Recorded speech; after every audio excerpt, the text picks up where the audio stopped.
dili pareha sa yutan-ong mga gingharian.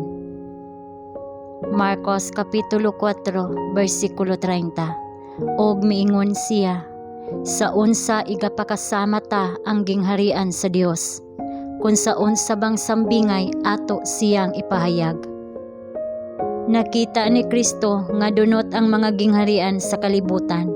Human si Satanas gipapahawa gikan sa langit, iyang gipatindog ang iyang sumbanan sa pagsukol dinhi sa yuta, ug nagtinguha sa tanang paagi sa pagdani sa mga tawo ngadto sa iyang sumbanan.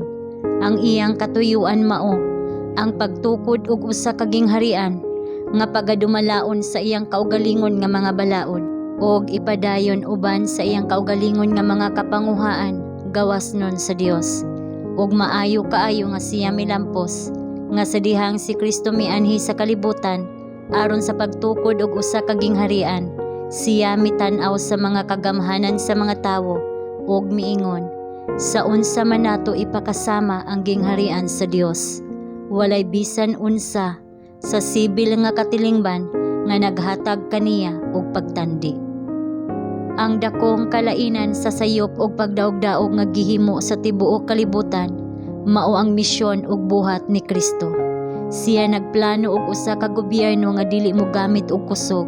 Ang iyang mga sakop dili makaila sa pagdaog-daog. Dili ingon nga usa ka mabangis nga malupigon nga siya mianhi, kundili ingon nga anak sa tawo. Dili sa pagbuntog sa mga nasod pinaagi sa iyang putahaw nga gahom, kundili sa pagwali sa maayong balita ngadto sa mga maaghop, aron sa pagbugkos sa mga dugmok ug kasing-kasing, sa pagmantala sa kagawasan ngadto sa mga binihag, ug sa pag-abli sa bilangguan kanila nga ginapos, sa paglipay sa tanan nga nagbangutan. Siya mianhi ingon nga usa ka balaan nga tigpasiguli nga nagdala ngadto sa ginasakit ug dinaog-daog nga katawhan sa dato ug madagayaon nga grasya sa langit, aron nga pinaagi sa gahom sa iyang pagkamatarong ang tawo nahulog ug napaubos man siya, mahimong umalambit sa pagkadiosnon. Si Kristo mitudlo nga ang iyang simbahan usa ka espirituhanon nga gingharian.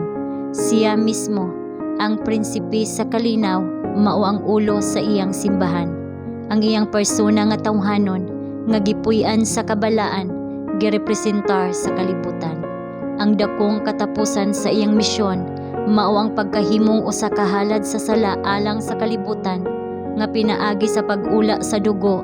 Ang usa ka pagtabon sa sala mahimo alang sa tibuok kaliwatan sa mga tawo, uban sa kasing-kasing nga kanunay natandog sa mga pagbati sa atong mga kaluyahon, usa ka igdulungog nga kanunay nga bukas sa singgit sa nag-antos nga katawhan, usa ka kamot nga andam kanunay sa pagluwas sa naluya ug nawad-an sa paglaom.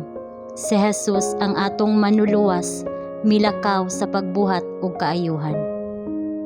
Og ang tanan nga sakop sa gingharian ni Kristo magrepresentar kaniya sa kinaiya og batasan.